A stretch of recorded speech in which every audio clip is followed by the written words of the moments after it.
মাননীয় স্পিকার, আমার 54 বছর বয়স, রাজনৈতিক বয়স 42।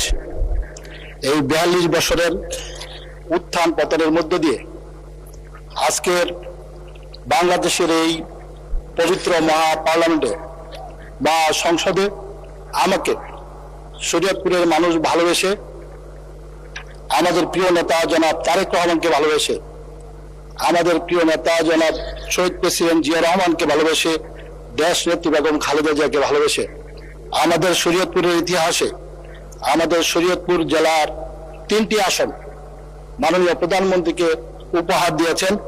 এই জন্য আমি মহান আল্লাহর দরবারে শুকরিয়া প্রকাশ করছি। আর স্পিকার, আমার শরীয়তপুরের মানুষের ভাগ্য উন্নয়নের জন্য আমাদের মাননীয় প্রধানমন্ত্রীকে আমি ধন্যবাদ জানাচ্ছি। এই জন্য যে মাননীয় প্রধানমন্ত্রী অলরেডি শরীয়তপুরের ভাগ্য উন্নয়নের জন্য প্রত্যেকটা মন্ত্রণালয়কে নির্দেশ দিয়েছেন অগ্রাধিকার ভিত্তিক পরিকল্পনা করে শরীয়তপুরের উন্নয়নের জন্য। এই জন্য আমরা 3 জন সাংসদ শরীয়তপুরের জনগণ 16 লক্ষ জনগণের পক্ষ থেকে মাননীয় প্রধানমন্ত্রীকে আমি ধন্যবাদ জানাচ্ছি। আমি মাননীয় প্রধানমন্ত্রীর কাছে আমি অনুরোধ করব, আমাদের এখানে একটি ইপিজেড আছে, ইপিজেডের জন্য জায়গা বরাদ্দ করা হয়েছে, আমরা সেখানে যেন আমরা শিল্পায়ন ডেভেলপ করে আমরা শরীয়তপুরের বেকার যুবকদের যেন কর্মসংস্থান করতে পারি, সেজন্য মাননীয় প্রধানমন্ত্রীর কাছে আমি আবেদন জানাচ্ছি। আমাদের একটা কৃষি ইউনিভার্সিটি সেখানে মঞ্জুর করা আছে।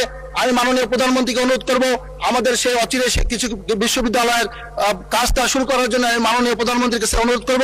আমি মাননীয় প্রধানমন্ত্রীর কাছে অনুরোধ করব, আমাদের এই পদ্মা সেতুর আমাদের অ্যাপ্রোচ রোড আমাদের 4 লেনে করার জন্য মাননীয় প্রধানমন্ত্রীর কাছে অনুরোধ করব।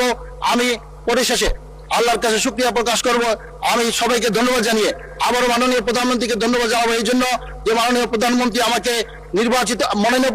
আমাকে সংসদ হিসাবে মনোনয়ন দিয়েছেন, আমাদের 3 সংসদের উপর আস্থা রেখেছেন।